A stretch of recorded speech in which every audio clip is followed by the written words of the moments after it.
የጴጥሮስ መልእክትን አውጥተን ቅድም ቴክስት ልክ የነበረ በቻት ግሩፑ ላይ በዛ ሐሳብ ላይ እንነጋገራለን እና ሞር ዛሬ የምናደላው መንፈሳዊ ውጊያ በሚል ነው። ባለፈው ያቆምኩት ኤፌሶን ምዕራፍ 6 ላይ ነው። ያው ከጴጥሮስ 5 ጋር ካለው ሐሳብ ጋር የተያያዘ ነው እና ሁለቱን ሐሳብ ነበረ ስንነጋገር የነበረው።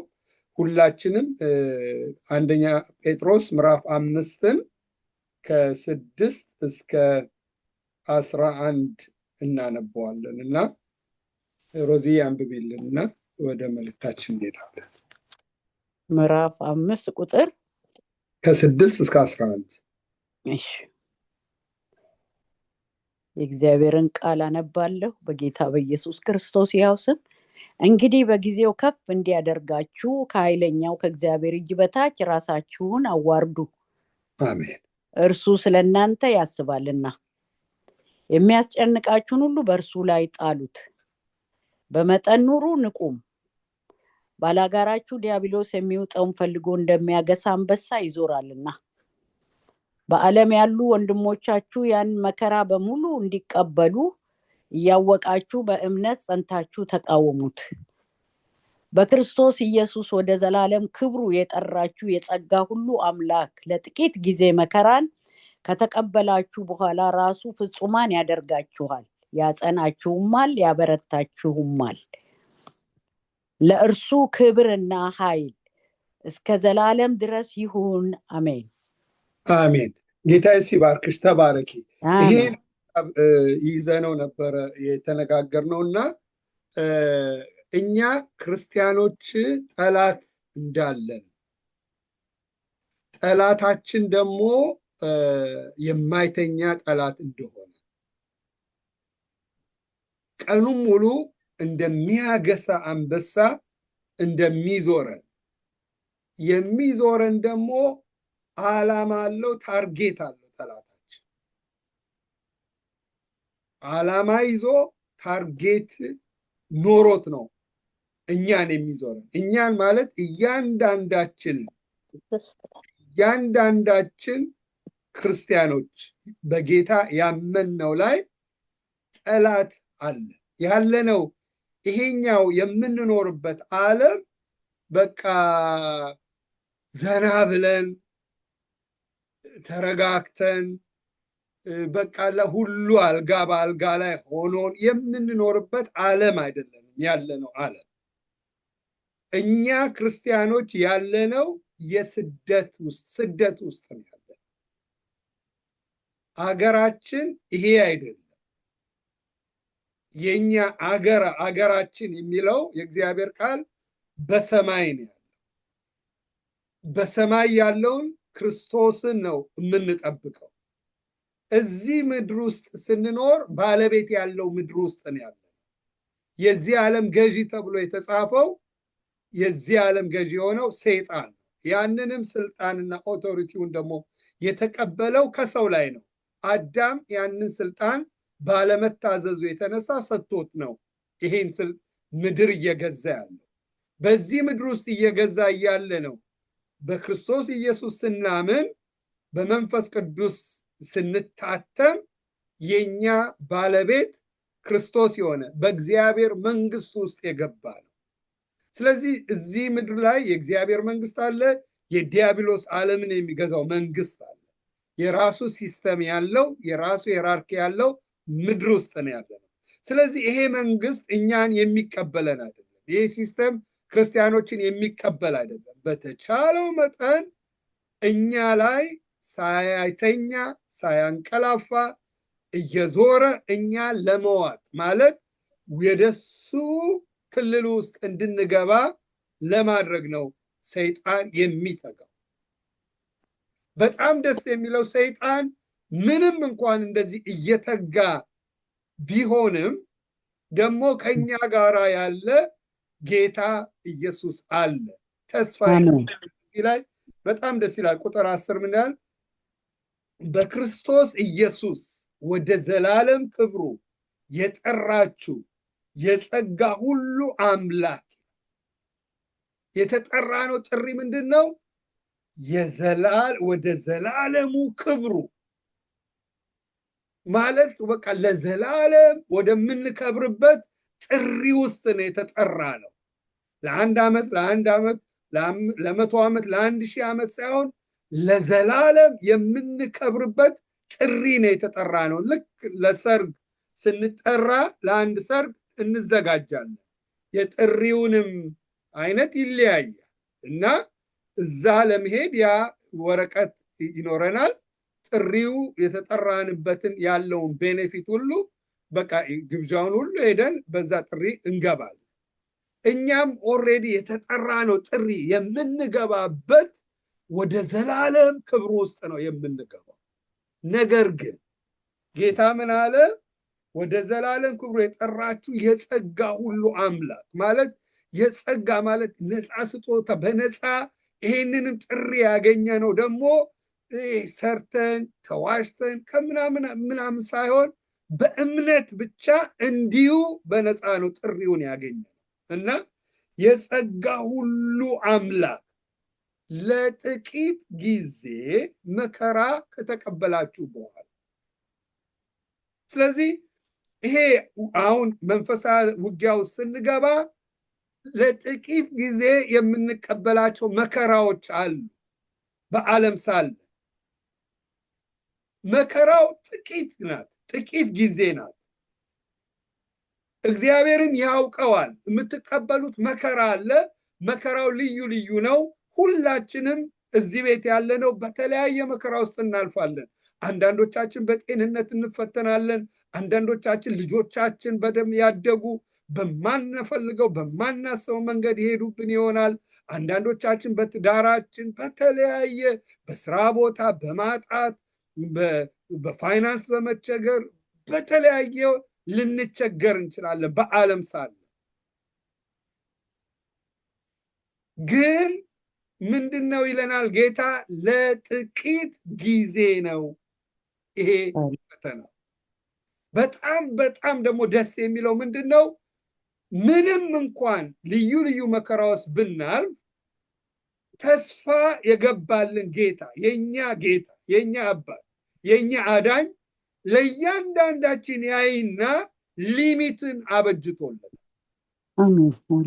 ለእህቴ ቅድስት ኪዲ ከዚህ በላይ መከራ ለምን የደረሰችበት ደረጃ እዚህ ደርስ ስለሆነ ለወንድማችን አለምዞል ለእህቴ ጽጌ እንዲህ እያለ ሊሚት አለው ምናልፍበት። ያ ሊሚት ባይኖር ኖሮ ወገኖች ሆይ አንድ ሰው ክርስቲያን የሚሆን ያለ አይመስለኝም።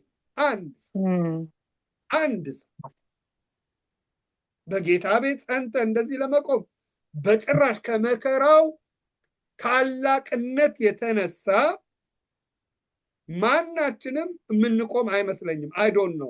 እኔ ግን እንደማልቆም አውቃለሁ። ከሊሚቴ በላይ መከራ ቢመጣብኝ እንደዚህ ለመስበክ አይደለም በእግዚአብሔር ቤት ውስጥ ለመቆም ኢዮብ የደረሰበት የእምነት ደረጃ ስለነበረ ጌታ ፈቀደለት። እላይ ነው የሚፈቀደው። ኖ አትንካው፣ ኖ እዚህ ድረስ አድርገው፣ ነፍሱን አትውሰድ፣ ሌላውን ፈቅጄልሃለሁ። ፈታኙ መጣ። ሰይጣን አይደለ የኛ ፈታኝ አንዱ በንብረቱ መጣ። አንድ ንብረት አይደል ያለው ንብረቱን ሁሉ ምን አረገው? በአንድ ቀን ጨረሰበት። አያችሁ፣ እኛ ጋር የከበሩ ነገሮችን ሰይጣን ያውቀዋል። ንብረቱን አወደመበት። ኢዮብ ግን ህይወቱ ከንብረቱ ጋር አልተጣበቀም። እግዚአብሔር ያለው ዕውቀቱና ንብረቱ አንድ ላይ አይደለም። እግዚአብሔርን እንደ እግዚአብሔርነቱ ያውቀው ስለነበረ በጣም ደስ ይላል። እግዚአብሔር ሰጠ፣ እግዚአብሔር ንብረቱ አለፈ። ኢማጂን እናንተም በኢዮብ ውስጥ ከተቱ ንብረታችሁ ያ ሁሉ ዓመት ያፈራው በአንድ ቀን ከተመበት፣ አለፈ። እነዛ ስንት ናቸው? 8 ልጆቹ አይደል? በአንድ ቀን አስቡት። አንድ ልጅ ቢሆን እሺ፣ ለአንድ ልጅም ያለንን ነገር ታውቃላችሁ። በአንድ ቀን ልጆቹ ሁሉ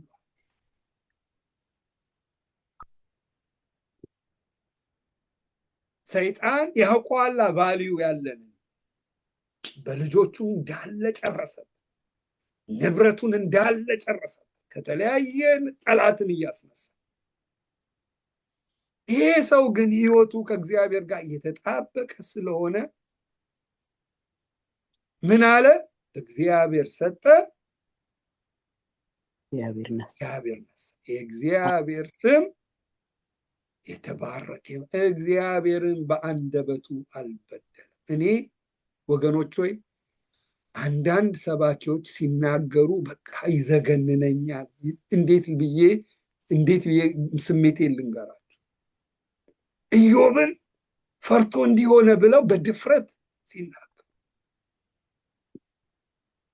ስለፈራ ሰይጣንን ጠራው። ስለዚህ እሱ ፈሪ ስለሆነ የሁሉ ደረሰበት ብለው በድፍረት ይሄን ታላቅ የእግዚአብሔርን ሰው ሲናገሩት እጅግ ያሳዝናል። ያዕቆብ ላይ ግን ኢዮብ የተጻፈልን ለኛ እንደ ምሳሌ የትዕግስት ሁሉ ምሳሌ እንደሆነ ተደርጎ እኛ ከሰውነት እንድንማር እንደ ምሳሌ ኢዮብን ተመልከቱት። ትዕግስትን እንድንማር ከሱ ተማሩ ብሎ ግን ምን ይላል? ጌታ ኢዮብ እንደታገሰ ሰምታችኋል፣ ጌታም እንዳደረገለት ጌታ እጅግ የሚምር የሚራራም ነው ብሎ የሱን ህይወት እንድናይ ያዕቆብ ላይ። ስለዚህ በደረሰበት የህይወት ደረጃው ላይ እሱም አለፈ። እንዳልበደለ ሲያቅ ሄደ ደግሞ ሊያስፈቅድ። ፈቅጄልሃለሁ፣ ነፍሱን አትውሰድ፣ ስጋውን እንደፈለግክ አድርጋት። ዋው! ያ የሚያም ቁስል ከላይ እስከታች በቁስል ፔኑን አስቡት። ያ ቁስል ተመታ። ከቁስሉ አልፎ ደግሞ አብረውት የበሉ የጠጡ አብረውት የነበሩ ደግሞ በአንደበታቸው አንተ እኮ ይሄ ሁሉ ያደረግከው ኃጢአት ስላለብን ከፔን ፔን ፔን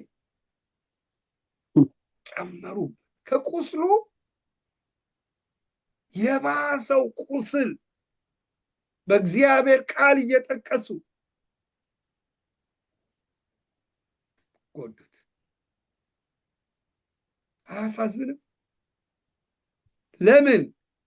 እግዚአብሔርን ስለወደደ፣ እግዚአብሔርን ስለፈራ፣ ራሱንም ቤቱንም በእግዚአብሔር ስም ስለተቀደሰ ሰይጣን ተመለከተ፣ ተሽከረከረው። ሲያየው አጥር አለው፣ ለካ በአጥር ተደርጎለታል። አጥሩን ሰይጣን መግባት ለካ አይችልም በብሉይ ኪዳን ሆነ። ስለዚህ አጥሩን ያደረገውን ባለቤት መጠየቅ ነበረበት። አጥሩን ክፈትልኝና እስቲ ልፈት ነው። ይሰድብሃል። ኖ ኖ ኖ ኖ ኖ ኖ፣ አይሰድበኝም፣ አይሰድበኝም። እሱ ከነገሮች ጋር የተጣበቀ አይደለም። እኔን እንደ እኔነቴ ያቀኛል። ተወራረደበት። ኢዮብ ይህንን አያውቅም።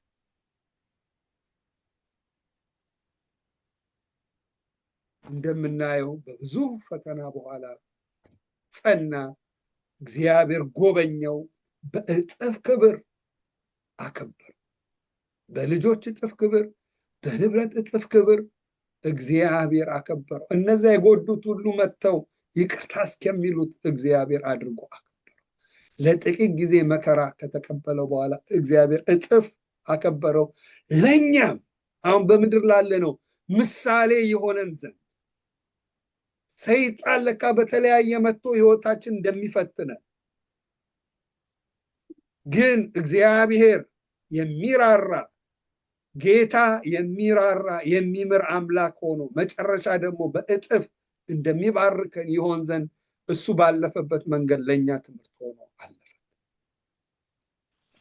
ስለዚህ ለምናልፍበት እዚህ ቤት ላለ ነው ማንኛውም ፈተና ሊሚት አለ። ጌታ ከአቅማችሁ በላይ ትፈተኑ ዘንድ የማይፈቅድ እግዚአብሔር ምንን አዘጋጅቷል? መውጫ ዌይ አውት ኤግዚት እንኳን አዘጋጅቶልናል ለምናልፍባቸው ለተለያዩ መከራዎች። ስለዚህ እዚህ ላይ በጣም ደስ የሚለው ፎከሳችን ሰይጣን ላይ አይደለም። ሰይጣንን የሚፈቅድለት የእኛን እምነት እንዲያሳድገን ነው። እኛን ከነገሮቻችን አላቆ ትኩረታችን እግዚአብሔር ላይ ሆኖ ለእግዚአብሔር ያለን እውቀት እንዲያድግ እግዚአብሔር ስለሚፈልግ ለሰይጣን በህይወታችን ላይ በተለያየ ነገር ፈቅዶለት በተለያየ ፈተና ውስጥ ህይወታችን ሊያልፍ ይችላል። ስለዚህ እዚህ ላይ ግን በጣም ፎከስ ማድረግ ያለብን የጸጋ ሁሉ አምላክ ለጥቂት ጊዜ መከራ ከተቀበላችሁ በኋላ እቺ ባትጻፍልን ኖሮ ጥሩ ነበር ለሁላችን። መከራ ሳይኖርብን ጌታን አምነን ጌታን ድነን በቃ ጥሪያችን በደረሰ ጊዜ ወደ ጌታ ጋር ብንሄድ ጥሩ ነበር። ግን አይደለም። እዚህ ላይ ለጥቂት ጊዜ መከራ ከተቀበላችሁ በኋላ ራሱ ምን ያደርጋቸዋል ይላል? ፍጹማን ያደርጋቸዋል። ማ? ጌታ። ይሄ መከራው የኛን እምነት ተፈትኖ እንዲያድግ የክርስቶስን መልክ እንድንመስል የሚያደርግ ነው። መከራው በህይወታችን ላይ የሚመጣው እንደ እግዚአብሔር ፈቃድ የሆኑ መከራዎች፣ እኛ ዘል ብለን የምንገባባቸው መከራዎች አይልም መጽሐፍ ቅዱስ። ግን በህይወታችን ላይ የተለያዩ ነገሮች ሲመጡ እኛን ለማሳደግ ነው። ስለዚህ ምን ይላል? ራሱ ፍጹማን ያደርጋቸዋል፣ ያጸናቸዋል፣ ያበረታቸዋል። ስንደክምም እያበረታን እያጸናን ወደ ፍጹማነት ወደ ክርስቶስን ወደ መምሰል እያሻገረን ጌታ ያመጣናል። ለእርሱ ክብር ኃይል እስከ ዘላለም ይሁን አሜን። ስለዚህ ይሄ ሰይጣን ይዞረናል ሲል ትልቁን ፒክቸር መርሳት የለብንም። ከኛ ጋራ ማን አለ? ጌታ አለ። የሚያጸናን፣ የሚያረበታን፣ የሚደግፈን ጌታ አለ። በምናልፍባቸው መከራዎች የማይተወን የማይጥለን የኛ ባለቤት የሆነ ጌታ አለን። እኛ እንኳን የምንወዳቸው ልጆች አሉ። በተለያየ መከራዎች ሲያልፉ መቼም ዝም አንልም። ካለን ፍቅር የተነሳ በተቻለን መጠን የነሱ መከራ የሚቀልበትን እናደርጋለን። በአንዳንድ ነገሩ ሲያልፉ እንፈቅደን እንዲያድጉ ኤክስፒሪየንስ እንዲኖራቸው የምንፈቅድላቸው ደግሞ አንዳንድ ነገሮች ይኖራሉ። ስለዚህ ይሄ ጌታ ደግሞ እኛን በጣም ስለሚወደን በምንም አይነት መከራ ውስጥ ብናልፍ አይተወንም፣ አይጥለንም፣ አይለቀንም። ስለዚህ ይሄንን በዚህ እውቀት ውስጥ ስንኖር መከራ እንዳለብን ስናውቅ በእኛ ህይወት ደግሞ ቀኑን ሙሉ የሚያደባ ጠላት እንዳለን ስናውቅ ዜን የተዘጋጀን እንሆናለን። ምን ቃሉ እንደሚነግረን እና ጥቂት ጊዜ ነው መከራው፣ ከዛ በኋላ ለዘላለም ነው የምንከብረው። ከዛ በኋላ መከራ የሚባል አናይም። ከዘላለም እስከ ዘላለም ነክሰን ነው የምንኖረው። ስለዚህ ጥቂት ጊዜ ስለሆነ የዚያ ጥቂት ጊዜ ውስጥ እንዴት መኖር እንዳለብን፣ እንዴት መመላለስ እንዳለብን እዚህ ጴጥሮስ ላይ የሚነግረንን በህይወታችን ላይ ካደረግን ወገኖች ሆይ የእግዚአብሔር ሐሳብ በህይወታችን ላይ ይከናወናል። ስለዚህ እዚህ ጴጥሮስ መልእክቱን ደብዳቤውን ሲጽፍ መጀመሪያ ይሄ አሮጌውን ስጋቸውን የሚገዙበትን ነገር ብዙ ነግሯቸዋል። ከጥሪያቸው ክብር የተነሳ ከማንነታቸው የተነሳ አሮጌው ስጋቸውን ገዝተው ገለው መመላለስ እንዳለባቸው፣ ጻድቅ ስለሆኑ የንጉሱ አገልጋይ ስለሆኑ ለንጉሱ ዘወትር አምልኮ አቅራቢዎች ስለሆንን እንደሚገባው መኖር እንዳለባቸው ነግሯቸዋል። እስከዚህ ምዕራፍ የመጣ ነው። በግል ህይወታቸው ለንጉሱ እንዴት እንዴት መስዋዕት እንደምንሰዋ በቤተ ክርስቲያን ውስጥ ባሉት ከወንድሞች ጋር ባለን ግንኙነት፣ ከመሪዎች ጋር ባለን ግንኙነት፣ ከአገልጋዮች ጋር ባለን ግንኙነት፣ በትዳራችን ውስጥ ባለን ግንኙነት፣ በስራ ቦታችን ላይ እንዴት መኖር፣ ከመንግስት ጋር ያለን ግንኙነት እንዴት መኖር እንዳለብን ሁሉ ነገር ጽፎላቸው 5 ላይ ደረሰ። 5 ላይ ያለው አሁን እዚህ ምዕራፍ ላይ ያለው ጠላት ግን የሚታይ ጠላት አይደለም። የማይታይ ጠላት እንዳለን ይነግረናል እና እዚህ ላይ ፎከስ እናደርጋለን። ቁጥር 6 ላይ እንግዲህ በጊዜው ከፍ እንዲያደርጋችሁ ከኃይለኛው ከእግዚአብሔር እጅ በታች ራሳችሁን አዋርዱ፣ እርሱ ስለ እናንተ ያስባልና የሚያስጨንቃችሁን በእርሱ ላይ ጣሉት በሚለው በደንብ ሰፊው ተነጋግረናል እና በመጠን ኑሩ፣ ንቁ፣ ባላጋራችሁ ዲያብሎስ የሚውጠውን ፈልጎ እንደሚያገሳ አንበሳ ይዞራል። ባላጋራችሁ ዲያብሎስ የኛ ጠላት፣ እኛ የሱ ጠላቶቹ። ስለዚህ ባለፈው በደንብ የተነጋገርነው ምንድነው? ዲያብሎስ ለምንድነው እኛን ከእግዚአብሔር መንገድ የሚያወጣ? እኛ ላይ የተለያየ ነገር ወርውሮ በወሬ በሐሜት እኛ ፍርሃትን እየለቀቀብን ተስፋ እያስቆረጠን ምንም በቃ እግዚአብሔር እንደማይወደን እየነገረን ያለውን የጦር መሳሪያውን ሁሉ ወደኛ ወርውሮ የሚዋጋን ከሰዎች ጋር እንዳንግባባ በትዳራችን በተለያየ ነገር ሲከበን ባገኘው ኦፖርቹኒቲ ተጠቅሞ እኛን የሚዋጋን ለምንድን ነው ብለን ባለፈው በጣም እኔ የተማርኩትን ሁሉ ነግሬያቸዋለሁ። ብዙ ሰዎች በቃ ሰይጣን አብሮን ገሃነም ይዞን ሊገባ እንዲህ ይላሉ እና ይሄ ምንም አይጠቅመውም። ገሃነም ነው፣ እሳት ነው። መጀመሪያ ሐሰተኛ ክርስቶስ ተወረወረ፣ ከዛ ሐሰተኛው ነቢይ ተወረወረ። ሲገናኙም አናይም። ገሃነም ውስጥ ማለት ተገናኝ በቃ መቃጠል፣ ለዘላለም መቃጠል። ከዛ ደግሞ ሰይጣን ሲወረወር ሶስተኛ እናያለን። ከዛ መላእክቶች ይወረወራሉ።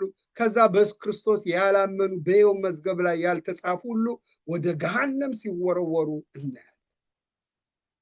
ስለዚህ ገሃነም ለመወርወር አይደል ምንም የሚጠቅመው ነገር የለም። ለምን? እሱን ምንም አያድነው። ሰውን ሁሉ ይዞ ቢገባ ምንም አይጠቀምም።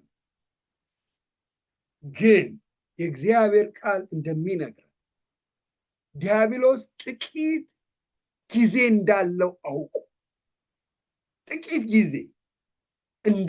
አውቆ ወደ ምድር እንዴት መጥቷል ይላል? በታላቅ ቁጣ ወደ ምድር መጥቶላቸዋል። ዮሐንስ ራእይ ላይ በታላቅ ቁጣ። ለምን? ከሰማይ ተወረወረ። ክርስቶስ ድል አድርጎት የሞትና የሲኦል መክፈቻውን ገቅቶ እኛን ከሞት ወደ ዘላለም ሕይወት ወደ ፍቅሩ መንግስት ሲያፈልሰን በሰማይ በሲኦል የነበሩት በአብርሃም እቅፍ የነበሩትን ወደ ሶስተኛው ሰማይ ወደ ገነት አፍልሷቸው ሰይጣን በኢዮብ ጊዜ እንደፈለገ እየገባ እንደፈለገ ይገባ እንደነበረው ያንን ከልክሎት ሲወረወር ወገኖች ሆይ ሲመጣ በታላቅ ቁጣ። ለምን? ኪዳን አለ።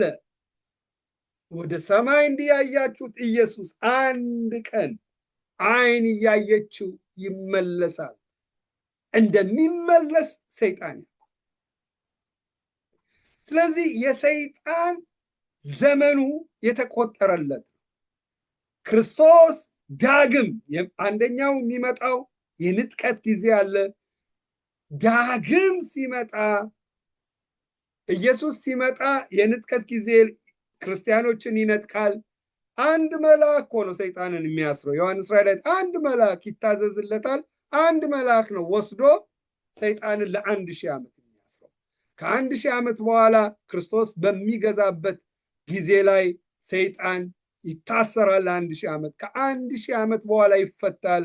ከዛ በኋላ ለአንዴና ለዘላለም ገሃነም ውስጥ ይወረወራል። ለገሃነም ውስጥ ይወረወራል። ስለዚህ ህይወቱ ያውን መንግስት ነው። እዚህ ላይ እንደሚነግረን ኤፌሶን ምዕራፍ 6 ላይ እንደምናየው የምትዋጉ ደምና ኃይላ፣ ጌትነት፣ ስልጣናት፣ የዚህ ዓለም ገዢ፣ የጨለማ ዓለም ገዢዎች እያለ ሄራርኪዎቹን ሁሉ ይናገራል። ማለት እንዳለ ሲስተሙን የያዘው በውሸት ሰይጣን ነው። የሰይጣን መንግስት ነው እንዳለ ከላይ እስከ ታች ዓለምን እያስተዳደረ ያለ እየገዛ ያለ እሱ ነው። የበላይ የሁሉ የበላይ ሆኖ የተቀመጠ። ስለዚህ ያ እድሜው መንገሱ አይደለም፣ ለዘላለም ወደ ገሃነም መወርወሩ የሱን ቀን የሚፈጥነውና የሚያርቀው ማን ነው? በእኔና በእናንተ ህይወት ላይ የተመሰረተ በክርስቲያኖች ህይወት ላይ ነው የሰይጣን እድሜ የተወሰነው። እንዴት ነው የተወሰነው? ሁለተኛ ጴጥሮስ ላይ እናየዋለን። ጌታ እንደ ሌባ ይመጣል፣ የዘገየው ይላል። ቁልፍ ቃል ጌታ የዘገየው የማይመጣው ለምንድን ነው ይላል? እናንተ እኛ ክርስቲያኖች በንስሐ እንድትመለሱ እንዳትጠፉ ብሎ ስለ እናንተ ብሎ ነው የዘገየው ይላል። ስለዚህ እኛ ወደ ንስሐ እንዳንመለስ ያደረገው አንዱ ማን ነው? ትልቅ የሰይጣናዊ አሰራር ነው። ዲያብሎሳዊ አሰራር በእያንዳንዳችን ህይወት ላይ የሚወረወረው የዲያብሎስ ፍላጻ ቀኑን ሙሉ ይዞራቸዋል ይላል። በተቻለው መጠን እየተመድበው የሚወረወሩ የዲያብሎስ ፍላጻዎች ናቸው። እኛ ወደ እግዚአብሔር እንዳንመለስ፣ ጊዜ ለእግዚአብሔር እንዳይኖረን፣ ከእግዚአብሔር ጋር የተጣበቀ ነገር እንዳይኖረን ሲስተሙን ሁሉ ዘርግቶ ያለው ሲስተም እኛን ወደ እውነት የሚገፋን ሳይሆን ከእውነት ወጥተን በውሸት መንገዶች እንድንሄድ፣ እየዋሸን እንድንሄድ፣ ከጽድቅና ከቅድስና ውጪ እየተራመድን እንድንሄድ የሚያደርግ ሲስተም ዘርግቶ በተቻለ መጠን እኛን ከእውነት አርቆ እንድንኖር ያደርጋል። ጌታ ደግሞ ምን ያደርጋል? ልጆቼ እንዲጠፉብኝ አልፈልግም። ልጆቼ እንዲጠፉብኝ ስለማልፈልግ እንዲመለሱልኝ ብሎ ጌታ ልቡ ምንድን ነው? እኛ እንድንመለስ።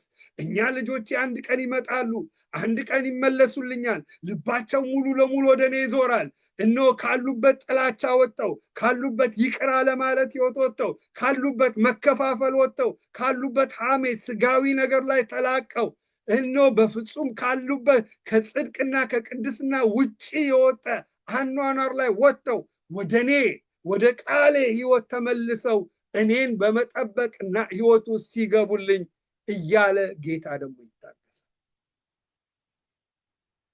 በዚህ ምክንያት የጌታ ምጽአት ምን ያደርጋል? ይረዝማል።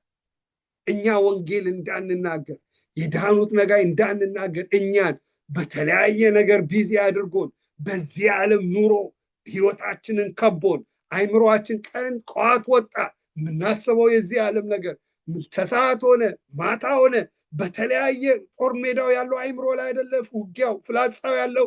በተቻለው መጠን አይምሮአችን የእግዚአብሔርን ነገር የክርስቶስን ነገር ከመጠበቅ ኢየሱስ የምጽአቱን ነገር ከመጠበቅ ይልቅ ጦር ሜዳ ይወረወራል። በተቻለን መጠን በምድራዊ ነገር ላይ አይምሮአችን አስተሳሰባችን እንዲጣበቅ። ለምን? እድሜውን ለማራዘም የሚኖረውን የእድሜ ታይም ለማራዘም እኔና እናንተ ላይ በውጊያ ይወጣል። ስለዚህ የእግዚአብሔር ቃል ምን አለን? ይህም መንገዱን እየነገረን ነው አይደል? የእግዚአብሔር መንገድ ነው አሁን የሚነግረን ቃሉ። በቤተ ክርስቲያን ውስጥ በጣም እኮ ሰይጣን እኮ ትልቁ መሳሪያው ሰይጣን ኃይል ኖሮታል። እንዳልኳችሁ አንድ መልአክ ነው ታዞለት ያሰረው። ኤፌሶን 6 ላይም የዲያብሎስን ሽንገላ ትቃወሙ ዘንድ። ዲያብሎስ ትልቁ መሳሪያው ሽንገላ። ሽንገላ ማለት ምንድን ነው? እውነት ያልሆነውን እውነት አስመስሎ መስጠት። በጣም የሚገርመኝ ክፍል ከመጽሐፍ ቅዱስ ክፍል ሳየው በጣም የሚገርመኝ ክፍል ጌታችን ኢየሱስ በምድር ላይ ኖሮ በእስራኤል እየገዛ የ1000 ዓመት ጊዜ ላይ ሰይጣን ለ1000 ዓመት ይታሰራል። ያኔ ምድሪቷ ሰላም ትሆናለች። ሰው ከአንበሳ ጋር፣ ህፃናቶች ከአንበሳ ጋር ይጫወታሉ፣ እባብ ጋር ይጫወታሉ፣ አይጎዳቸውም። ክርስቶስ ልክ ሰይጣን አሁን ይህን ምድር እንደሚገዛው ክርስቶስ ይገዛዋል። ከክርስቶስ ጋር እኛችን ምድር እንገዛለን። ሰላም ነው የሚሰጥ። ልክ 1000 ዓመት ሰይጣኑ ሲፈታ ግን እሱ የውሸት አባት ነው አይደል ያለው? በውሸት ምድርን ያተራምሰዋል። ኢየሱስ በስጋ እየገዛ ባለበት ኢየሱስ ላይ 1/3 መልአክ አይደል ያሳደመው ከላይ እና የተወረወረው እዚህ ላይ ያሳድማል። ብዙዎቹን ከኢየሱስ ጋር እንዲዋጉ ወደ ኢየሩሳሌም እንዲዋጉ ያደርጋል። እስከዚህ ድረስ የመዋሸት አቅም ያለው መልአክ፣ የተጣለ መልአክ። ስለዚህ የዲያብሎስ ሽንገላ አሁን ሽንገላው ውጪ አይደለም። ፓርቲ ቤት እኛ ላንፈተን እንችላለን። ፓርቲ ቤት ዘፈን ከፍተን ላናዳምጥ እንችላለን። መጠጥ ላንጠጣ እንችላለን። ለምን? ለእኛ ለክርስቲያኖች ይሄ የተናቀ ማለት በጌታ ቆየን ጀምሮ እንደዚህ አይነት ህይወት ውስጥ መቼም መግባት ማለት በትክክለኛ በንስሐ መመለስ አለብን። እኛ በመንፈስ ቅዱስ ደስታ ነው ህይወታችን መሞላት ያለበት እና ግን ዛሬ ሰይጣን አቅም ጉልበት እንዴት በቤተክርስቲያን ውስጥ አሳጣን? በሽንገላ ቤተክርስቲያን ውስጥ እንዴት መጽሐፍ ቅዱስን ይዞልን መጽሐፍ ቅዱሱ ምን ይላል? እዩት፣ ሚዲያውን ክፈቱት።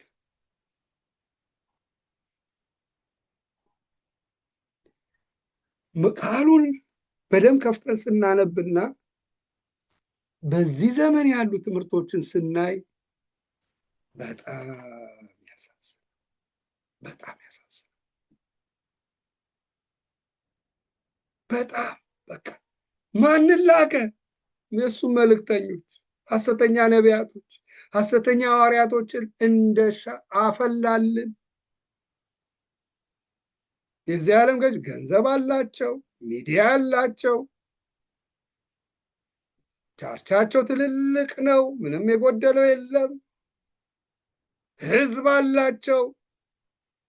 የሚመግቡት ምግብ ግን እኛን ከክርስቶስ ጋር የሚያጣብቅ ሳይሆን ወስዶ ከዓለም ጋር የሚያጣብቅ ትምህርት ሰጠ። በጣም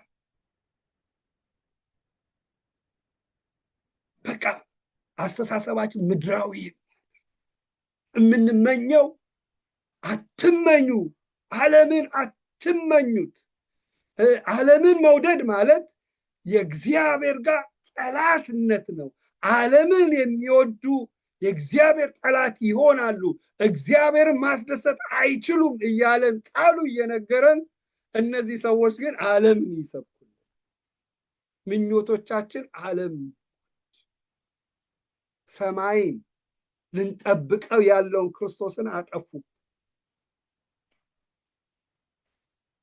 ስለዚህ ህይወታችን ምን ይሆናል?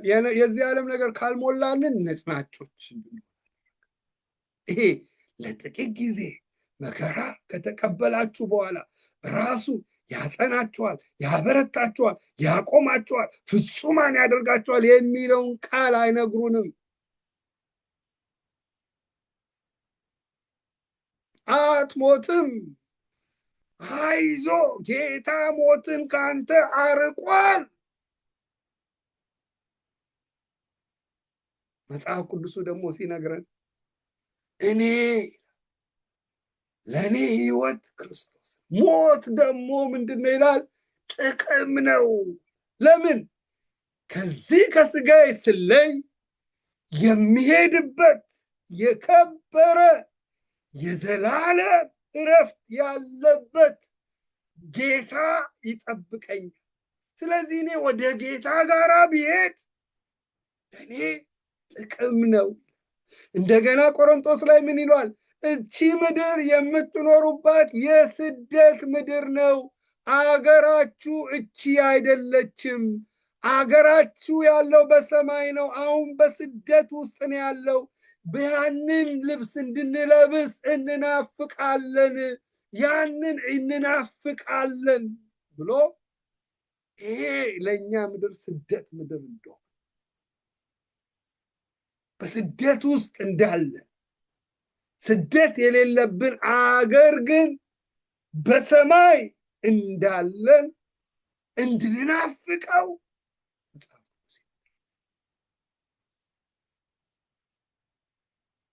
በቃ ሐዋርያ ጳውሎስ ምን ይላል? ብዙዎቹ ይላል። በጣም ያሳዝነኛል እሱ ክፍል ፊልጵስዩስ ብዙዎቹ ለፊልጵስዩስ አማኝ ነው የሚጽፈው። አማኞች የመስቀሉ ጠላት ሆነው ይመላለሳሉ። በቤተ ክርስቲያን ውስጥ ያሉ አማኞች ምንድን ነው ጠላት ያደረጋቸው? አይ ቲንክ እኔው ፊልጵስዩስ ላይ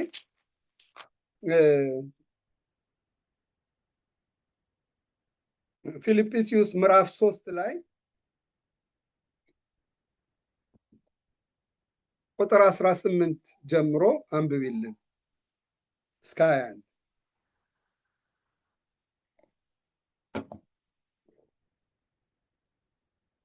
ሮዚ ያለሽ?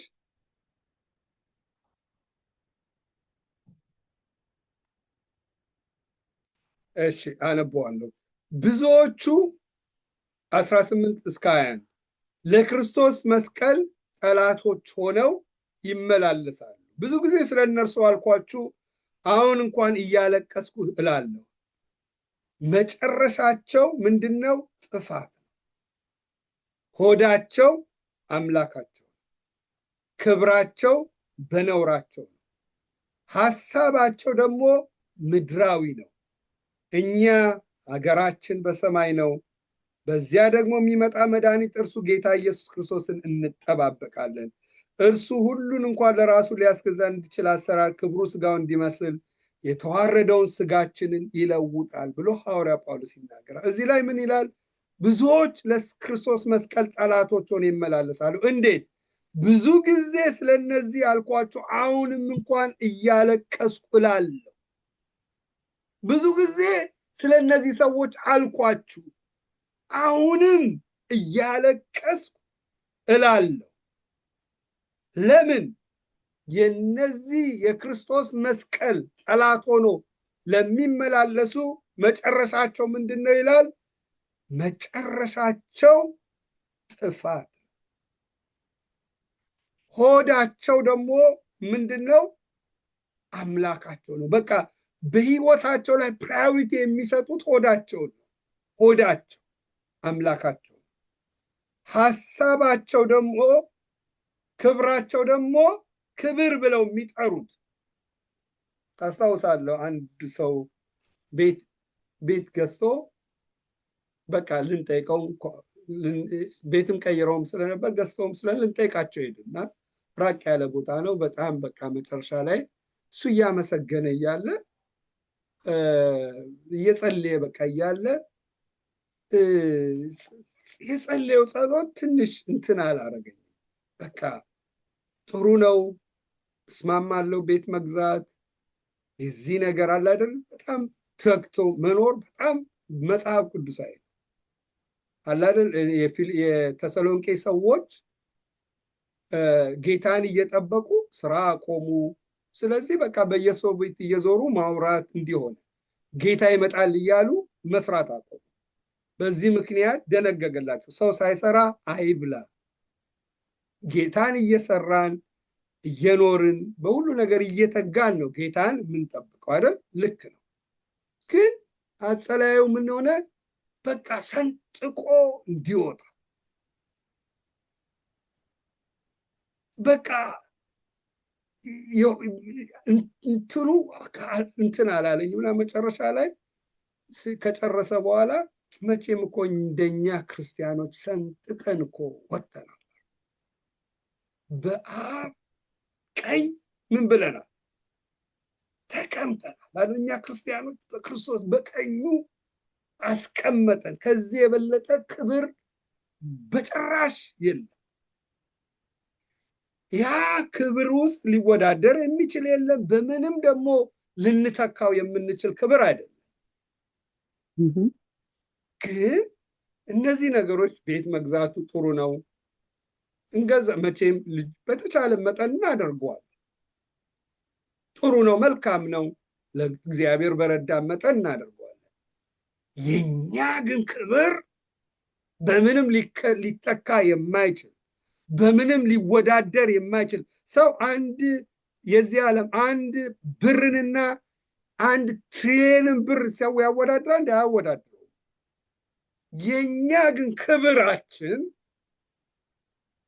ክብር ብለን የምንጠራው ክብራችን የእግዚአብሔር ልጅ በመሆናችን ያን ኦቶሪቲ በማግኘታችን በሰማይ ማንም ሊቀርበው በማይቻል ብርሃን ውስጥ ገብተን በክርስቶስ ኢየሱስ በቀኝ የተቀመጥንበት ክብር ጋር ግን በጭራሽ ሊወዳደር የሚችል የለም። እዚህ ጋር ሐዋርያ ጳውሎስ ምን ይላል? ክብር ብለው የሚጠሩት ነውር ያለውን እንደ ትልቅ ክብር ይጠሩታል። ሐሳባቸው ደግሞ ምድራዊ ነው። መኖር የነበረባቸው እችን ምድር ጥያት ይሄዳል። አላውቅም መቼ ጥያት እንደሚሄድ። አንድ ቀን በክርስቶስ ኢየሱስ ዙፋን ፊት እጠየቃል። ለምጠየቀው ነገር ላይ አሁን ሰርቼበት አትርፌበት መሄድ አለብኝ። ገንዘብ ካለኝ ለሚረዳ እየረዳው። ለምን ባረድ መልካም ነገር ባደረግ ቁጥር ባንኬ ውስጥ በሰማይ ባለው ባንኬ ውስጥ ዲፖዚት እንደማስቀመጥ ነው። እግዚአብሔር የዛን ነገር ሁሉ ይባርከናል። በምድራዊ ነገር በምናደርጋቸው እንቅስቃሴዎች ላይ ሁሉ ትኩረታችን ኢየሱስን አክብረን እሱን አክብረ ነው ከሄድን አንድ ቀን በበጉ ፊት ስንቀመጥ አንተ በጎ ባሪያ ና ተብዬ የዘላለምን ክብር አገኛል። የሰው ሁሉ ፍጻሜው አንድ ቀን በዙፋኑ ፊት ተደፍቶ ለክርስቶስ መልስ ይሰጣል። ገንዘቡን እንደፈለጉበት ሆሊዴ ብሄድ ኢየሱስ ይጠቀማል? በጭራሽ። ስጋዬ ይደሰታል፣ ጥሩ ነው፣ ሆሊዴ አይከለክልም፣ ፍቃድ ሰጥቶናል፣ መልካም ነው። ግን እያንዳንዷ ለምናደርገው እንቅስቃሴዎች ሁሉ አካውንተብል እንጠየቃል። የተቸገረ ሰው ሳረዳ የሚያስፈልገው ሰው እኔ ለራሴ ድብልቅልቅ ያለ ኑሮ የተንጣለለ ኑሮ ብኖር ምን ይጠቅመኛል? ምንም እኮ አይጠቅመኝም። ስለዚህ ሐዋርያ ጳውሎስ ምን ይላል? ሐሳባቸው እነዚህ ሰዎች ሐሳባቸው ምድራዊ ነው። ኢትዮጵያ ባለፈው ሄጄ ነበር። የሚያወራው ሰው ስለ ምድር ቤት ስለ መስራት፣ ስለ መግዛት፣ ስለ መትከል፣ ስለ ምናምን አንድ ቤት ይኖራል። ሁለተኛውን ቤት እንዴት ይሰራሉ? ሁለተኛውን ቤት እንደኛ ሶስተኛው ቤት የተለያዩ ሌብሎችን ሙሉ አግኝቻለሁ። ሁሉ ፎከሱ ምድራዊ። እኛም ደግሞ ሳናቀው በዚህ ውስጥ አብረን ከዋልን ሳናቀው እንወሰደ። እነዚህ ነገሮች ሁሉ ትክክል አይደሉም አላልኩም፣ ግን ኢየሱስ በሕይወታችን ላይ የመጀመሪያ ሳይሆን ሌላ ነገር ካስቀደምን ግን ሐዋርያ ጳውሎስ የሚለው ይላል እዚህ ላይ ሀገራችን በሰማይ ነው፣ ከዚያ ደግሞ የሚመጣው መድኃኒት እርሱ ጌታ ኢየሱስ ክርስቶስን እንጠባበቃለን። አንድ ቀን ይመጣል። ዛሬ በቤተ ክርስቲያን ውስጥ የምጽአቱን አንሰማም። ለምን? ኢየሱስ ይመጣል፣ ክርስቶስ መጥቶ ይወስደናል፣ ማራናታ የሚለው ነገር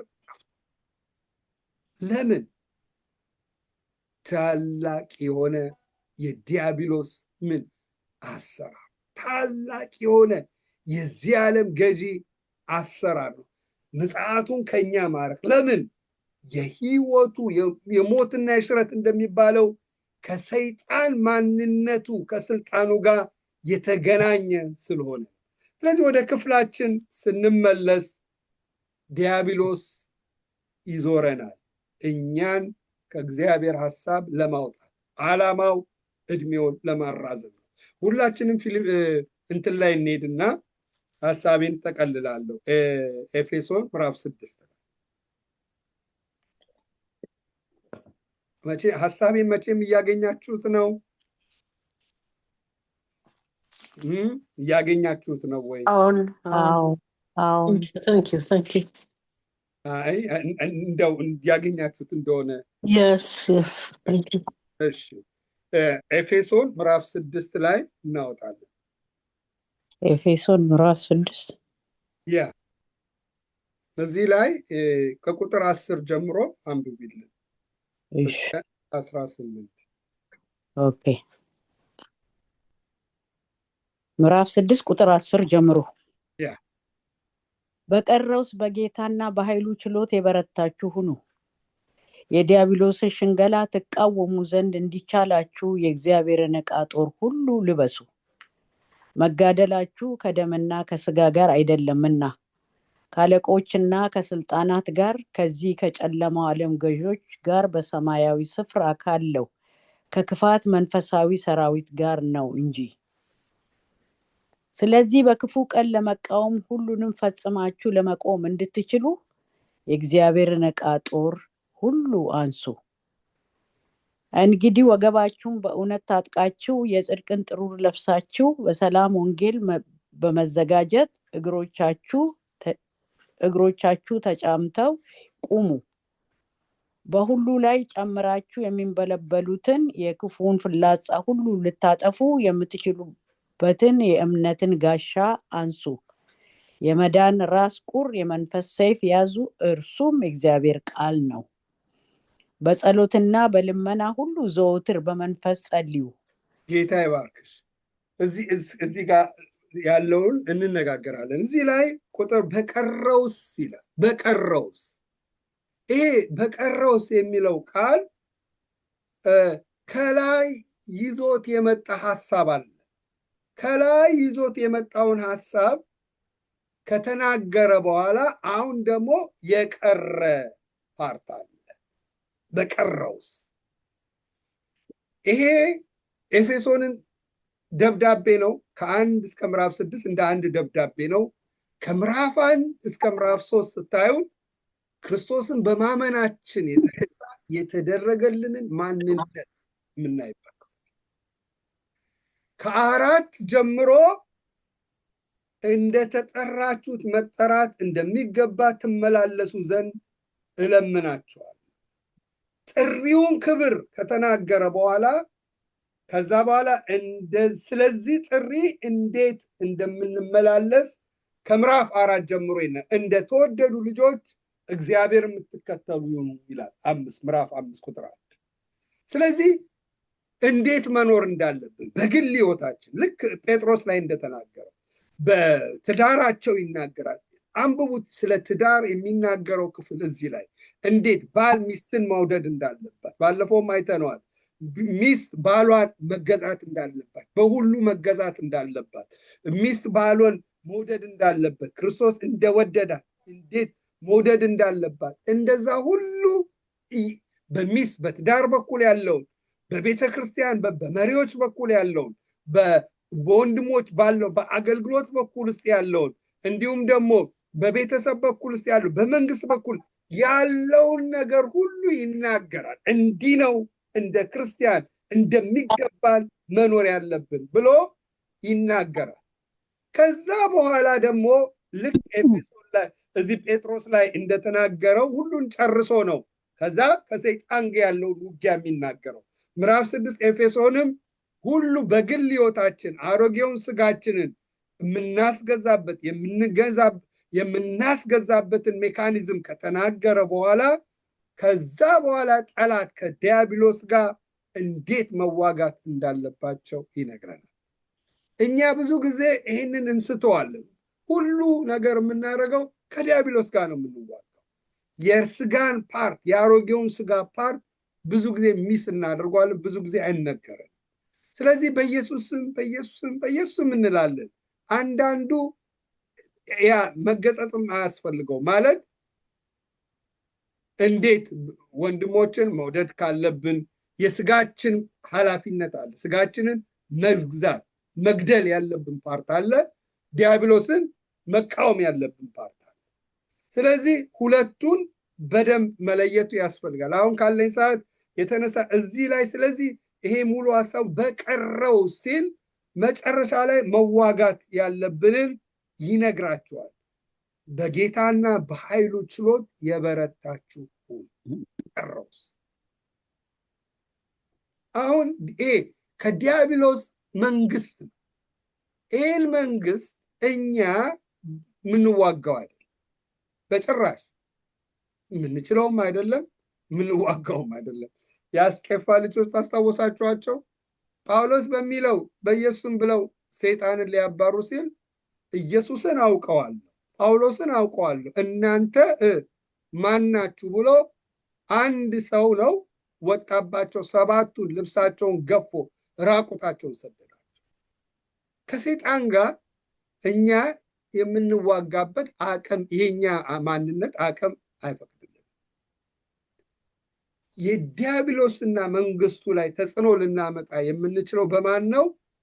በጌታ ኃይሉና በሱ ችሎት ስንበረታ ነው ጠላታችንን መዋጋት የምንችለው። መዋጋት ብቻ ሳይሆን ማሸነፍ ማለት ከሱ ላይ ከኛ አልፈን ከሱ መንግስት መበዝበዝ የምንችለው። ስለዚህ እዚህ ላይ ምን ይላል? በቀረውስ በጌታና በኃይሉ ችሎት የበረታችሁ ሁኑ። ለምን? የዲያብሎስን ሽንገላ ትልቅ መሳሪያው ዲያብሎስ ሽንገላ። አንዳንዴ እልም ያለ ኃጢአት ውስጥ ህይወታችን እየሄድን ምን ይለናል? እግዚአብሔር እኮ አንደርስታንድ ያደርጋል። እኛ ወደ ንስሐ እግዚአብሔር ይበደል በውስጤ ቅዱስ መንፈሱን አስቀምጬ በዚህ ህይወት ስመላለስ አንተን እየበደልኩኝ ነው፣ እግዚአብሔር ይቅር በለን ብለን በንስሐ እንዳንመጣ ሰይጣን ይሸነግላል። አታይም? እሱም ያደርጋል እኮ እሷም ታደርጋል። አታይም? ሁሉ እኮ ነው እንዲህ አይነት ህይወት የሚሄደው። ምንም እግዚአብሔር እኮ ምንም መሐሪ እኮ ምንም እኮ አይልም እያለ እግዚአብሔር በሌለበት መንገድ ውስጥ እንድንሄድ ይሸነግላል። ብዙ ነው ሽንገላው፣ ብዙ ፓርት ነው።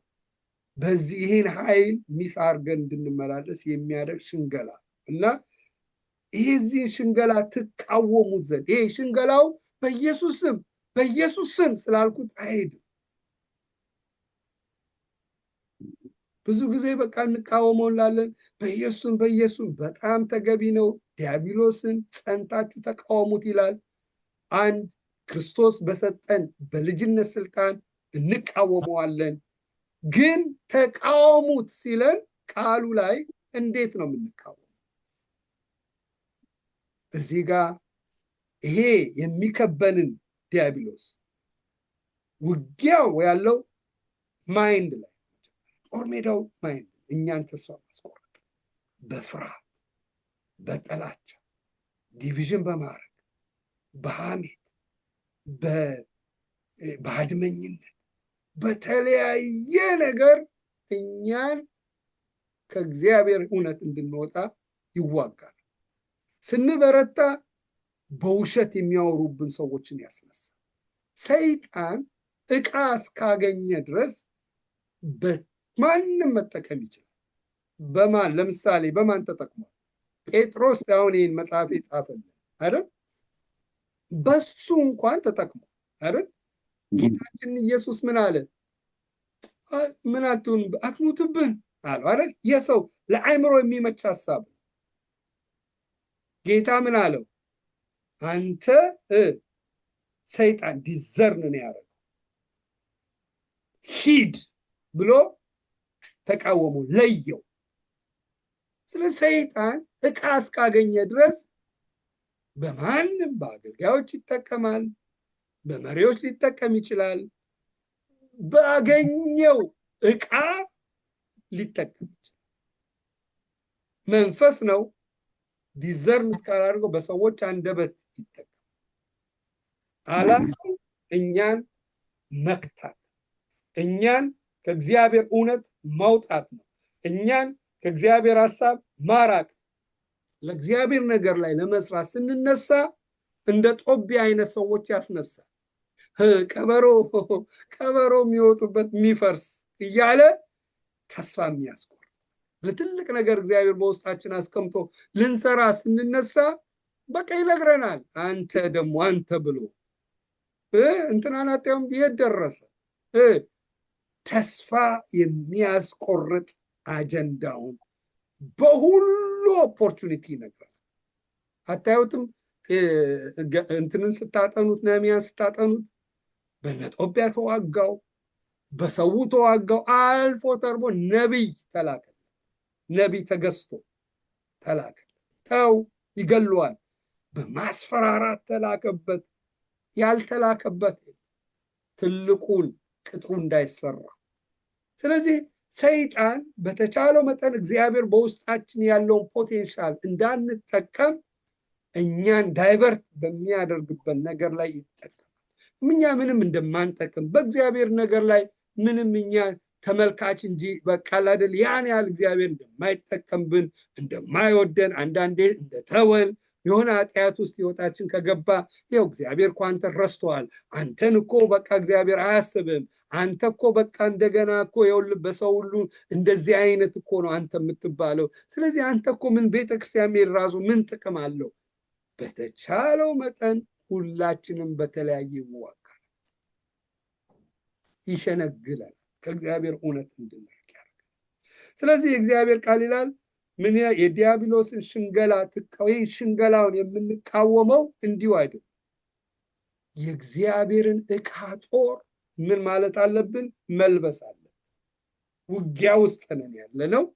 ውጊያ ውስጥ ስንኖር ውጊያ አንድ ወታደር እንዲሁ እኮ አይወጣም። በተቻለው መጠን ራሱን የሚከለክልበት መሳሪያ ውጊያው ይለብሳል። አልፎ ደግሞ የሚያጠቃበትን መሳሪያ ይዞ ይወጣል። ስለዚህ እዚህ ላይ ምን ይላል? ይሄ መንፈስ የሆነውን ዲያብሎስን የምንዋጋው መጀመሪያ የእግዚአብሔር ዕቃ ጦር መልበስ አለ። ስለዚህ ከ1 እስከ 5 የሁሉ ምዕራፍ የሚነግራቸው ይህንን የእግዚአብሔር ዕቃ ጦር የሚለብሱበትን መካኒዝም ነው። ከ1 እስከ ኤፌሶን ስታነቡ እስከ ምዕራፍ 6 ድረስ ከእስከ ላይ የመጣላቸው የሚለብሱበት ዕቃ ጦር ልበሱ። ለምን? ቁጥር 12 መጋደላችን ከደምና ከስጋ ጋር አይደለም። ስለዚህ ክርስቲያን የሚጋደለው ከማጋ ነው? ንገሩኝ እስቲ።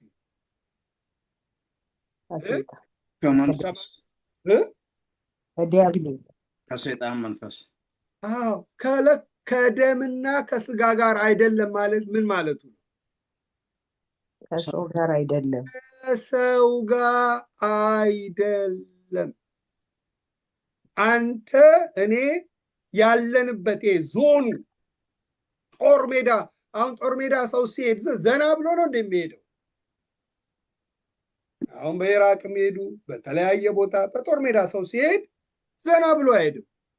ጠላት ሊያጠፋው እንደሚችል አውቆ በተቻለው መጠን በጥንቃቄ በጥናት የጠላትን አካሄድ አውቆ ገብቶት ሕይወቱ እንዳይጠፋ በተቻለው መጠን በዛ ሁሉ መረዳት፣ ትምህርት፣ እውቀት ነው ሄዶ የጠላት ለተላከበት ዓላማ ሚሽን ሰልጥኖ የሚሄደው። እኛም እዚህ ያለነው ምድር ውስጥ ጦር ሜዳ ውስጥ ነው። የምናርፍበት ዘመን አሁን አይደለም። ስለዚህ ተጋድሎ ውስጥ ነው ያለ። ገድል ውስጥ ቀላል ከጥል ያልፋል። አያችሁ፣ ተጋድሎ ሞር የጠነከረ ነገር ነው። መጋደላችን ግን ደምና ስጋ አይደለም። ዛሬ የምናያቸው ወንድሞች እህቶች ብቻ ጋር አይደለም። እነሱ አብረን ተያይዘን ጌታ እንድናከብር ያሉት ናቸው። ተጋድሎ ግን ከደምና ከስጋ ጋር አይደለም። ማን ነው ይላል? መጋደላችን አለቆች፣ ስልጣናት፣ ከዚህ ዓለም ጨለማ ገምቾች፣ በሰማይ ስፍራ ካሉት ከክፋት መንፈሳውያን ሰራዊት ጋር ነው። እነዚህ ናቸው ይታያችሁ። የክፋት ሰራዊት ክፋት ሰራዊት ማለት ምን ማለት ነው? ክፋትን ወደ ህይወታችን ይዘው የሚመጡ አንድ አይደለም፣ ሰራዊቶች። እንዴት? መንፈስ ናቸው። አታዋቸው። የሚጠቀሙት አንበሳን አይደለም፣ ድመትን አይደለም፣ ውሻን አይደለም፣ እንስሳን አይደለም። የሚጠቀሙት ስጋና ደም የምናያቸው። እኔ ሊጠቀመኝ ይችላል፣ ሌላውም ሰው ሊጠቀም ይችላል፣ አለማያን ሊጠቀም ይችላል። በተቻለው መጠን ባገኘው ግራውንድ አላማው እኔን የሚገታኝ ለእናንተ እናንተን የሚገታችሁ ከእግዚአብሔር እውነት የሚያርቃችሁ ህይወታችሁ ከክርስቶስ ጋር ተጣብቆ እንዳይኖር የሚያደርገውን ታላቅ ተጋድሎ ነው ወደ እናንተ የሚወራው፣ ወደ እኔ ወደ እያንዳንዳችን የሚወራው። አላማ አለው፣ ታርጋ አለው። ምንድነው? የእኛ መበርታት አስቡት፣ የእሱን ህይወት የሚያጠፋ ነገር ነው፣ የእሱን እድሜ የሚያራዝም ነው። ስለዚህ እሱ ህይወቱ ስለሆነ በተቻለው መጠን ባለው ጦር መሳሪያ እኔና እናንተን የሚዋጋበትንም አይተናል። ዳይቨርሽን፣ ይሄ ክርስቶስ እንዳይመጣ ክርስቶስን እንዳናስብ የሚያደርግ ተጋድሎ ወደ ህይወታችን ይወረወራል። አንዳንዴ በበሽታ ይመጣል፣ በልጆቻችን በማይመጣበት መንገድ የለም። አላማው ክፋት፣ እኛን ዳይቨርሽን ማድረግ፣ አእምሮአችንን ከእግዚአብሔር እውነት ማራቅ፣ አእምሮአችን ከዚህ ዓለም ጋር እንዲጣበቅ። ጦር ሜዳው ደግሞ አእምሮ ነው። የተቻለውን አለቆች፣ ስልጣናት፣ የዚህ ዓለም ጨለማ ዓለም ገዢዎች፣ እንዲሁም ደግሞ የክፋት መንፈሳውያን ሰራዊት ጋር ነው አንተ፣ አንቺ፣ እኔ የምንዋጋው። ምድራዊ እንድንሆን፣ አስተሳሰባችን ምድራዊ እንዲሆን የተቻላቸውን ሁሉ ጥረት አድርገው እኛን ከዚህ እውነት መንገድ እንድንርቅ ያደርጋል። እስቲ አሁን ከመሰከርን ስንት ጊዜ ሆነ? 1 ቀን፣ 2 ቀን፣ ሳምንት፣ 1 ወር፣ 3 ወር፣ 5 ወር? የክርስቶስ እውነት ለማምኑ ግድ ብሎን ከተናገርን ስንት ጊዜ? ስለዚህ ይሄ ይዋጋል። ስለዚህ ምን ይላል? አስቀድሞ ቃሉ ስለዚህ በክፉ ቀን ለመቃወም ሁሉንም ፈጽማችሁ ለመቆም እንድትችሉ የእግዚአብሔርን ዕቃ ጦር ሁሉ አንሱ። መጀመሪያ የእግዚአብሔር ዕቃ ጦር ልበሱ ተብለናል። እንደገና ደግሞ ምን አሉ? መልበስ ብቻ መከላከል ነው። ለሚመጣብን ነገር ይወረወራል፣ ለብሰናል። ሄልሜት አርገናል፣ ሲወረወር ይመልሳል። እዚህ ጋር ሺልዱን አርገናል፣ ሲወረወር ልባችንን፣ ደረታችንን የሚመጣ ነገር ይከላከልልናል። እንዲህ ጫማችንም እንዳይጎዳ ጫማም አርገናል፣ ለብሰናል። መከላከል ነው። ማንሳት ደግሞ ከኛ አልፎ ወደሱ መንግስት ገብተን የምናጠቃበት ነው። እዚህ ላይ ምን ይላል? ፈጽማችሁ ለመቆም የእግዚአብሔርን ዕቃ ጦር አንሱ። እንግዲህ ስለዚህ በክፉ ቀን ለመቆም ሁሉንም ፈጽማችሁ ለመቆም እንድትችሉ የእግዚአብሔርን ዕቃ ጦር ሁሉ አንሱ። የእግዚአብሔር ዕቃ ጦርና አንሱ፣ የእግዚአብሔር ዕቃ ጦር ልበሱ። አያችሁ፣ ሰይጣንን የምናሸንፈው በራሳችን አቅም አይደለም። እዚህ ላይ በቀረውስ በጌታና በኃይሉ ችሎት የበረታችሁ ሁኑ። ጌታ ነው የዲያብሎስን ነገር የሚያፈራርሰው፣ እኛን የከበበንን የጠላትን ኃይል የሚያደቅ። የጌታ ኃይል ደግሞ በእኛ ውስጥ የሚሰራው በምንድን ነው? በራሱ ዕቃ ጦር ነው ጌታ የሚዋጋው። በራሱ ዕቃ ጦር ስንለብስና ስንይዝ ነው ጌታ ጠላትን የሚዋጋው። ስለዚህ እዚህ ላይ የእግዚአብሔርን ዕቃ ጦር ልበሱ አንሱ ይላል። እንግዲህ የእግዚአብሔርን ዕቃ ጦሩን ሲነግረን ወገባችሁን በምን በእውነት ታጥቃችሁ የጽድቅ ጥሩር ለብሳችሁ በሰላም ወንጌል በመዘጋጀት እግሮቻችሁ ተጫምታችሁ ቆሙ። በሁሉ ላይ ጨምሮ የሚንበለበሉ የክፉ ፍላጻ ልታጠፉ የምትችሉበትን የእምነት ጋሻ አንሱ። የመዳን ራስ ቁር የመንፈስ ሰይፍ ያርሱ፣ እሱም የእግዚአብሔር ቃል ነው ብሎ የእግዚአብሔር ዕቃ ጦር ይነግራል። ጌታ የሚሰራበት በጌታ ኃይሉ የሚንቀሳቀስበት ችሎቱ የሚንቀሳቀስበት በራሱ የጦር መሳሪያዎች ናቸው። ስለዚህ የጦር መሳሪያውን ሲነግረም እንግዲህ ወገባችሁ በእውነት በህይወታችን ላይ በእውነት መሄድ፣ በእውነት መራመድ፣ በእውነት መጓዝ ጌታ ይህንን ጦር መሳሪያ ያገኝና በእውነት ምን ያደርጋል? የጠላትን ነገር መዋጋት ይችላል። በእውነት ምን ይላል? እንግዲህ ወገባችሁን በእውነት ታጥቃችሁ። ይሄ የሮም ወታደሮች የሚያደርጉት ቀበቶ ነው እና አስቡት፣ ሱሪያቸው ላይ እንትናቸው አለ፣ ሰይፋቸው አለ። ሰይፋቸውም እንኳን ተሸክሞት የሚይዘው የቀበቶ ነው። ቀበቶን ቢያወልቁ ያ የሰይፉ ትልቅ ነው፣ ጠንካራ ነው። ሱሪያቸውን ሁሉ በደንብ ያወልቀዋልም። ከዛ መሮጥ አይችሉም። አንድ ሰው ደግሞ መሮጥ ካልቻለ እንዴት ነው ሄዶ የሚያሸንፈው? ስለዚህ ሰይጣን ሊያሸንፈን እየተዋጋን ነው ያለው አይደል? እኛን የሚያሸንፈን እንዴ? ከእውነት ህይወት ወጥተን በውሸት ህይወት እንድንመላለስ ያደርጋል። ላይፍ ስታይላችን እውነትን ጦር መሳሪያውን ለመያዝ ከመናፈቅ ይልቅ ዓለምን የሚገዛው እሱ አይደለም፣ ሲስተሙን ይዘረጓል።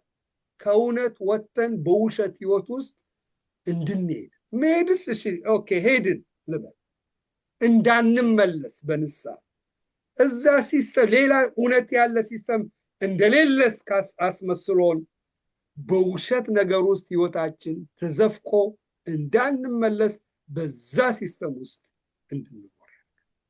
ከዛስ ጠላትን በኢየሱስም ብለው እንዴት ጠላትን የሚመታው ጌታ ነው። ጌታ ደግሞ የሚዋጋው በጦሩ መሳሪያው ነው። ህይወት የጦር መሳሪያ በህይወቴ ላይ ካላገኘ፣ እውነት ከሌለ፣ ውሸት የኔ አይደለም፣ የክርስቶስ አይደለም። ውሸት የማን ነው?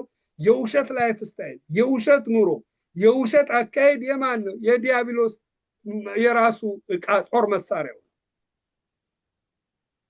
ሰይጣንን ማሸነፍ አልችልም። መሮጥ አስቡት፣ ጠላትን ሱሪያቸው ወደታች ሆኖ እንደ መሮጥ።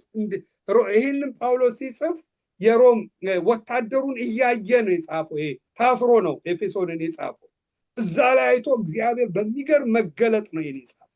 ስለዚህ አስቡት፣ እውነት ሳይኖረን ሲቀር ሱሪያችን ወደታች ሆኖ እየተጎተተ ከጠላት ጋር ስንዋጋ። ስለዚህ እናንተ ይህንን ተርጉሙት በህይወታችሁ ላይ። ሁለተኛ የጽድቅ ጥሩር ለብሳችሁ። ጥሩር ደረት መሸፈኛ ነው። ይሄ ደረት ዋናው ኦርጋናችንን ልባችንን የሚጠብ፣ ልባችን ከተመታ ምን ይሆናል?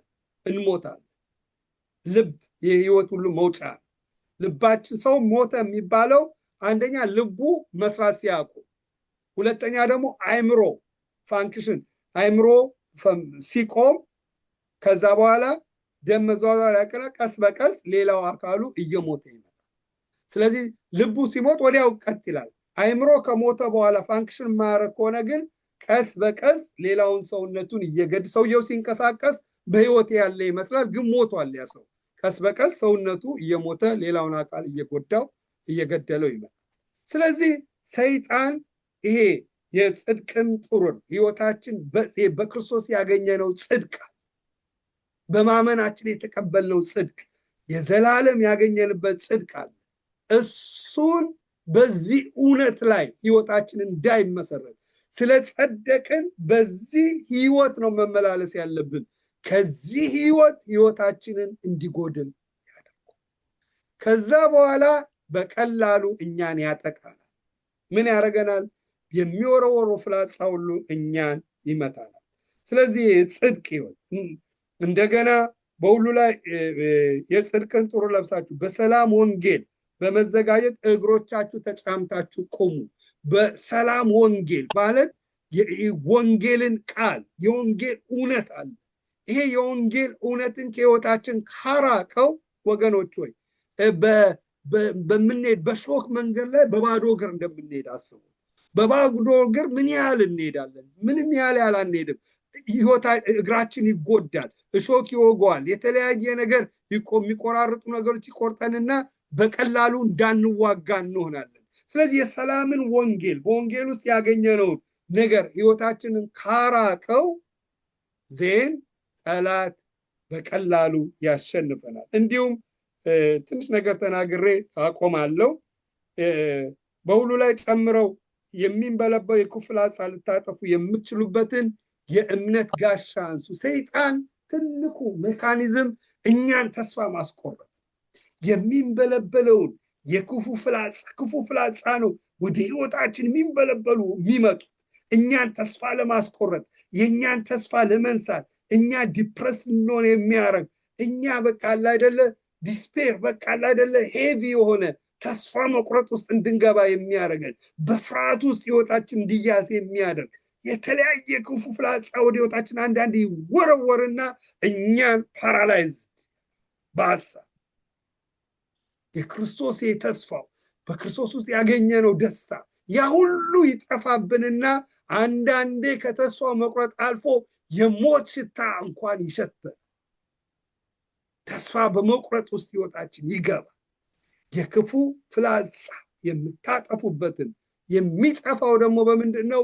የእምነት እምነት እኔ አንተ እንዲህ ነህ ሲል እኔ እንዲህ አይደለሁም፣ እኔ እንዲህ አይደለሁም፣ እኔ እንዲህ ነኝ፣ እኔ እንዲህ ነኝ፣ እኔ የእግዚአብሔር ልጅ ነኝ፣ እግዚአብሔር ከኔ ጋር ነው፣ ሰይጣን እግዚአብሔር ካንተ ጋር ነው፣ እግዚአብሔር ረስተዋል፣ እግዚአብሔር ትቷል እያለ ሲወረውርብን፣ ይኸው በሰዎች ውስጥ አንተ እኮ እንዲህ ነህ፣ አንተ እኮ እንዲህ ነህ እያለ የውሸት ጋጋታውን ወደ ሕይወታችን ሲወረውር የምናጠፋው በምንድን ነው?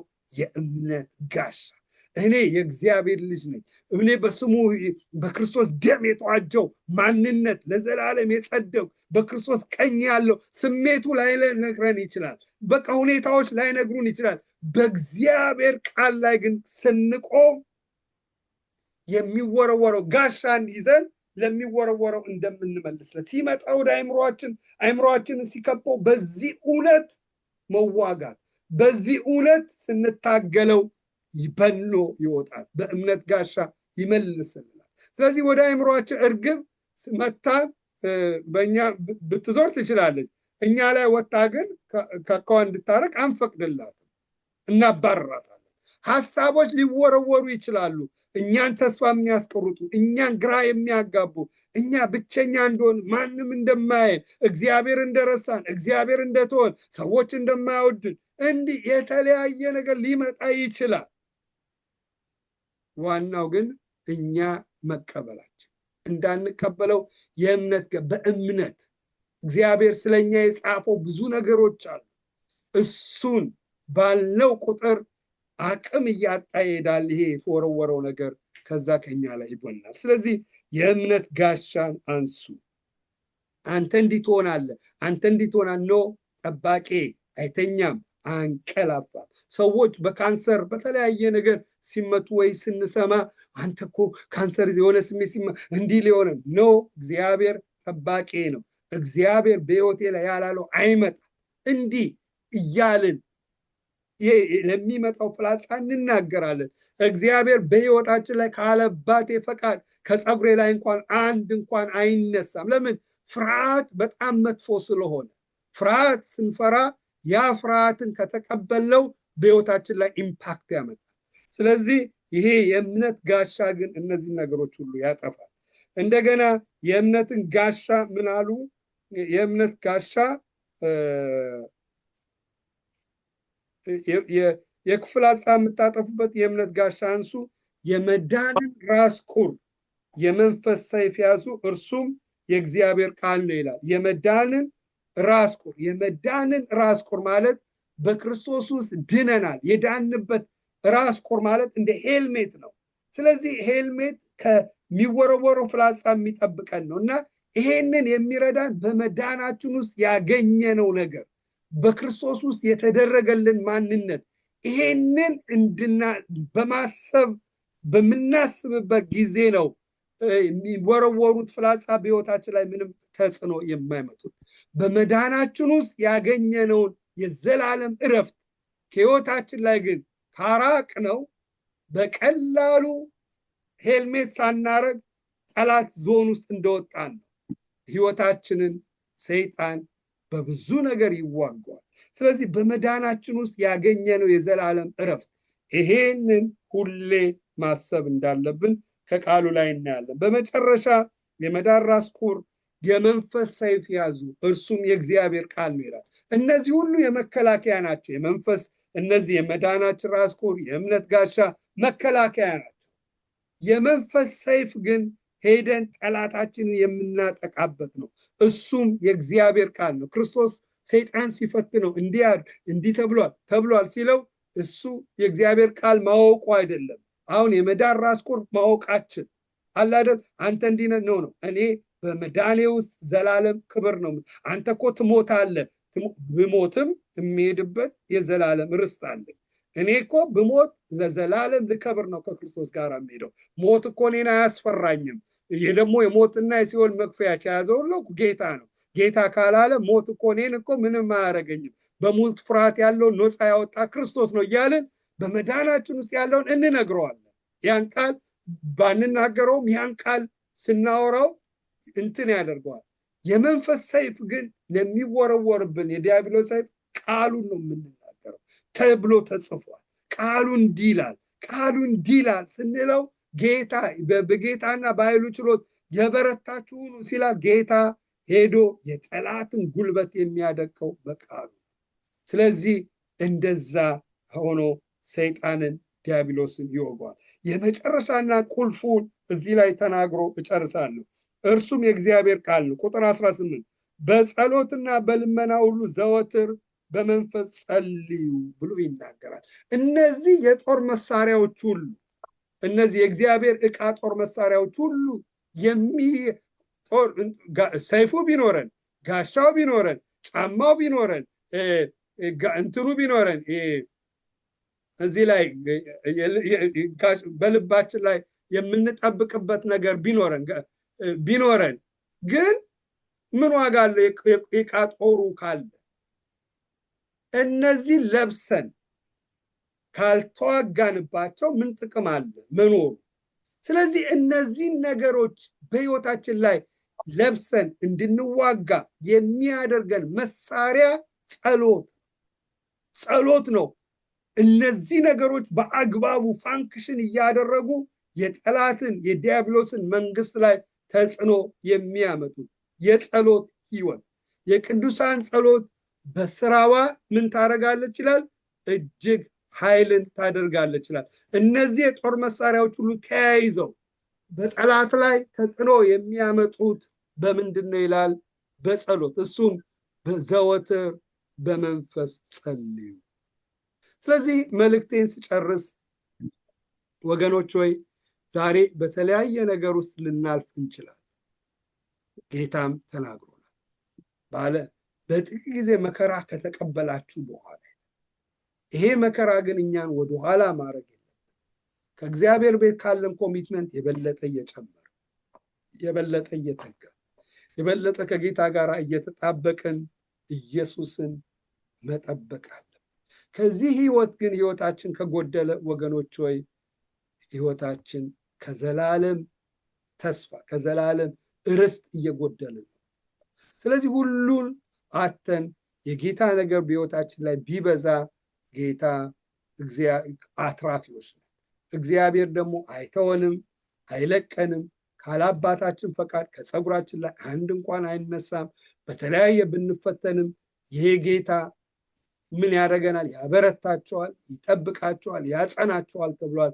ጌታ በምናልፍበት ሁሉ አብሮ ቆሞ ረድቶን ከመከራ ውስጥ አሳልፎ ምን ፍጹማን ያደርጋቸዋል ይላል። እኛን ያሳድገናል፣ እኛን ወደሱ መምሰል ደረጃ ያሻግረናል፣ ለዘላለም መንግስትም ያበቃናል። ስለዚህ በመከራና በወጀብ በተለያየ ነገር ውስጥ አልፋችሁ ተስፋ ቆርጣችሁ ወደኋላ ያላችሁ ዛሬ ከእግዚአብሔር ቃል ተጽናንተን በርትተን ወደ ስፍራችን እንድንመለስ የእግዚአብሔር ቃል ይመክረናል። ጌታ አይተወንም፣ አይለቀንም። በእጆቹ መዳፍ ቀርጾናል። ከእጃችሁ ላይ ያለው መዳፍ አይታችሁታል? እስቲ ይህም መዳፍ አንሱት። ማንሳት ትችላላችሁ? እኛ እግዚአብሔር እንደዚህ ነው በመዳፉ የቀረጸ። ጽዮን ግን እግዚአብሔር ትቶኛል አለች። እግዚአብሔር ግን አልተውኩሽም፣ በእጆቼ መዳፍ ቀርጬሻለሁ። በብሉይ ኪዳን ያለችውን ጽዮን እንዲህ ካለ በክርስቶስ ደም የፈሰሰልንንማ እንዴት አይልም። ስለዚህ ጌታ በዚህ ቃል እንድንጽናና ይፈልጋል። ሁላችንም ጸልየን ጨርሳለን።